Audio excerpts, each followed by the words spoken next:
How's it going, heroes? I'm your online host, Dani Dean, and with me is Blake Baker, Athens Reporter, and you went out and watched the Lady Bulldogs just fall to the Nelsonville-York Lady Buckeyes 51-27, but you know, Athens has been continuing to struggle this season, but what really did it for them tonight against the Buckeyes? The main struggle they've had all season long is turnovers. They can't seem to hold on to the ball for the life of them. They've had multiple games with 30-plus turnovers, including 2 against Nelsonville-York.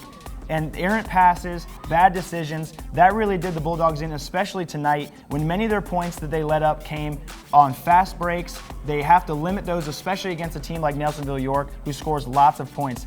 Athens also struggled to finish at the rim, and when you're missing easy layups, especially when you don't have playmakers like Claire DeBruin and Olive Harder, it's really difficult for you to win games. The offense suffered, they shorted themselves some easy buckets, and Coach McNeil was not happy about that.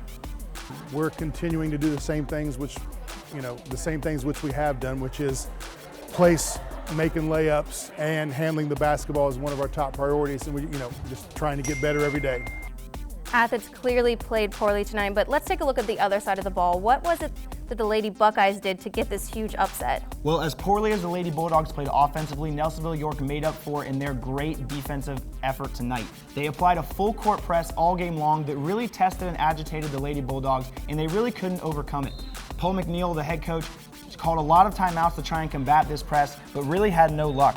And also, Nelsonville-York really made the most of their opportunities on offense. They had great ball movement to find the open shooter, and it really panned out for them. They went 13 for 20 from the free throw line, really made the most of those opportunities when they got them. And they out-rebounded Athens and set up several second-chance opportunities to score. And all those combined made for a great offensive effort as well as a great defensive effort. And White clearly played a complete game. I mean, their bench goes deep, but was there anyone that stood out to you specifically?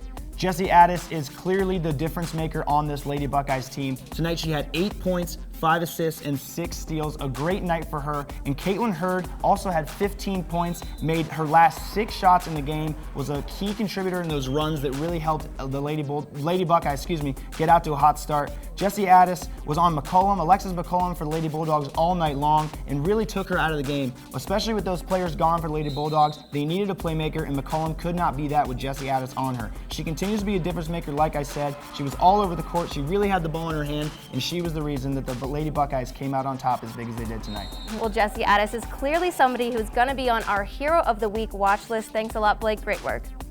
For more action, head over to woub.org/heroes for all the weekly recaps, and we're going to preview the Meigs Vinton County game tomorrow, so stay tuned for that.